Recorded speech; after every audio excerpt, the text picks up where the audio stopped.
विधि विवरण ग्रंथ अध्याय 7 इज़राइल ईश्वर की निजी प्रजा।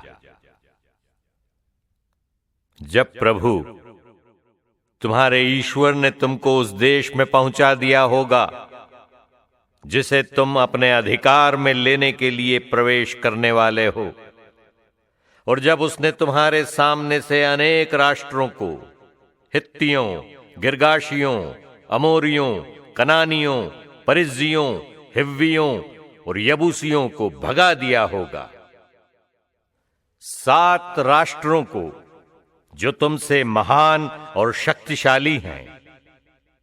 जब प्रभु तुम्हारे ईश्वर ने उन्हें तुम्हारे हवाले कर दिया होगा जिससे तुमने उन्हें पराजित किया होगा, तब तुम उनका संहार करोगे।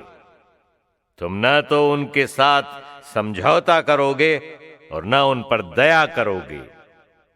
तुम न तो उनसे विवाह करोगे, न अपनी पुत्री को उनके पुत्र को दोगे, और न अपने पुत्र का विवाह उनकी पुत्री से करोगे, क्योंकि वे तुम्हारे पुत्रों को मुझसे विमुख कर उनसे पराये देवताओं की पूजा करवाएंगी। ऐसा होने पर तुम लोगों पर प्रभु का क्रोध भड़क उठेगा और वो शीघ्र ही तुम्हारा विनाश करेगा।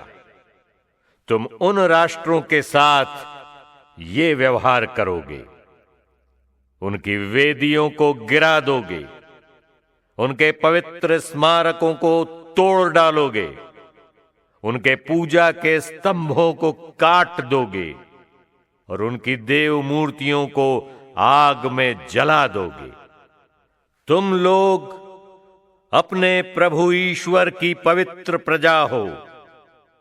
हमारे प्रभु ईश्वर ने पृथ्वी भर के सब राष्ट्रों में से तुम्हें अपनी निजी प्रजा चुना है। इज़राइल पर प्रभु की कृपा दृष्टि। प्रभु ने तुम्हें इसलिए नहीं अपनाया और चुना है कि तुम्हारी संख्या दूसरे राष्ट्रों से अधिक थी। तुम्हारी संख्या तो सब राष्ट्रों से कम थी। प्रभु ने तुम्हें प्यार किया और तुम्हारे पूर्वजों को दी गई शपथ को पूरा किया। इसलिए प्रभु ने तुम्हें अपने भुजबल से निकाला और दास्ता के घर से, मिस्र देश के राजा फिरौन के हाथ से छुड़ाया है। इसलिए याद रखो कि तुम्हारा प्रभु ईश्वर सच्चा और सत्य प्रतिज्ञ ईश्वर है। जो लोग उसे प्यार करते और उसकी आज्ञाओं का पालन करते हैं, वो उनके लिए 1000 पीढ़ियों तक अपनी प्रतिज्ञा और अपनी कृपा बनाए रखता है। जो लोग उसका तिरस्कार करते हैं, वो उन्हें दंड देता और उनका विनाश करता है। जो व्यक्ति उसका तिरस्कार करता है, वो उसको दंड देने में देर नहीं करता। इसलिए जो आदेश, नियम और विधि निषेध मैं आज तुम्हारे सामने रख रहा हूं, तुम लोग उनका पालन करो। यदि तुम इन विधि निषेधों का ध्यान रखोगे और इनका सावधानी से पालन करोगे, तो प्रभु तुम्हारा ईश्वर तुम्हारे लिए अपना विधान और अपनी सत्य प्रतिज्ञता बनाए रखेगा, जैसा उसने तुम्हारे पूर्वजों को शपथ पूर्वक वचन दिया था। वो तुमसे प्रेम करेगा, तुम्हें आशीर्वाद देगा और तुम्हारी संख्या बढ़ाएगा। वो उस देश में जिसे उसने तुम्हारे पूर्वजों को देने का शपथ पूर्वक वचन दिया था, तुम्हारी संतति, तुम्हारी भूमि की उपज, तुम्हारे अनाज, तुम्हारी नई अंगूरी और तुम्हारे तेल, तुम्हारे मवेशी के बछड़ों और तुम्हारी भेड़ बकरियों के मेमनों को आशीर्वाद प्रदान करता रहेगा। तुमको अन्य सभी जातियों की अपेक्षा अधिक आशीर्वाद मिलेगा। तुम में कोई पुरुष या स्त्री अथवा तुम्हारे पशुओं में कोई नर या मादा निसंतान नहीं होगा। प्रभु तुमसे सब प्रकार की बीमारियों को दूर रखेगा और तुम पर वे भयानक महामारियां नहीं आने देगा जिनका अनुभव तुमने मिस्र में किया। वो उन्हें उन लोगों पर ढाएगा जो तुमसे घृणा करते हैं। तुम उन सब जातियों का विनाश करोगे जिन्हें प्रभु तुम्हारा ईश्वर तुम्हारे हाथ सौंप देगा। तुम न उन पर दया करोगे और न उनके देवताओं की पूजा करोगे, नहीं तो वे तुम्हारे लिए फंदा बन जाएंगे। ईश्वर इज़राइल के साथ। संभव है तुम अपने मन में सोचो कि ये जातियां तुमसे बड़ी हैं, तुम इन्हें भगा कैसे सकोगे? पर तुम उनसे नहीं डरो।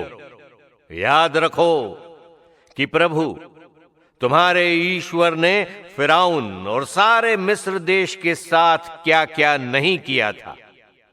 उन बड़े बड़े कष्टों को याद करो जिन्हें तुमने अपनी आंखों से देखा था, उन चिन्हों और उन चमत्कारों को, उस बाहुबल और सामर्थ्य को जिनके द्वारा प्रभु तुम्हारा ईश्वर तुम्हें वहां से निकाल लाया था। प्रभु तुम्हारा ईश्वर उन सब जातियों के साथ ठीक वही करेगा जिनसे तुम डर रहे हो। इसके सिवा प्रभु तुम्हारा ईश्वर उनके बीच बर्रे भेजेगा, जिससे पराजय के बाद तुमसे छिपने वाले भी नष्ट हो जाएंगे। उनसे नहीं डरो, क्योंकि प्रभु तुम्हारा ईश्वर, वो महान और भीषण ईश्वर तुम्हारे ही साथ है। प्रभु तुम्हारा ईश्वर उन जातियों को धीरे धीरे तुम्हारे सामने से भगा देगा। तुम उन्हें अचानक नष्ट नहीं कर पाओगे, नहीं तो तुम्हारे चारों ओर जंगली पशुओं की संख्या बढ़ जाएगी।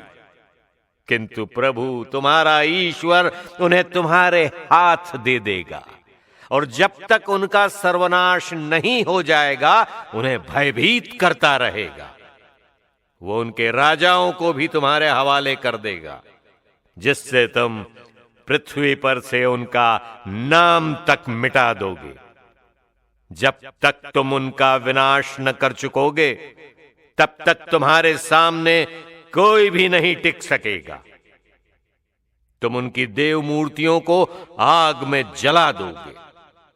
उन पर जो सोना चांदी मढ़ी है, उसका लालच मत करो और उसे अपने लिए मत रखो, नहीं तो वो तुम्हारे लिए फंदा बन जाएगी, क्योंकि वो तुम्हारे प्रभु ईश्वर की दृष्टि में घृणित है। ऐसी घृणित वस्तुएं अपने घर में नहीं रखोगे, नहीं तो तुम भी उसी तरह नष्ट हो जाओगे। तुम उनसे घोर घृणा करोगे, क्योंकि उनका सर्वनाश सुनिश्चित है।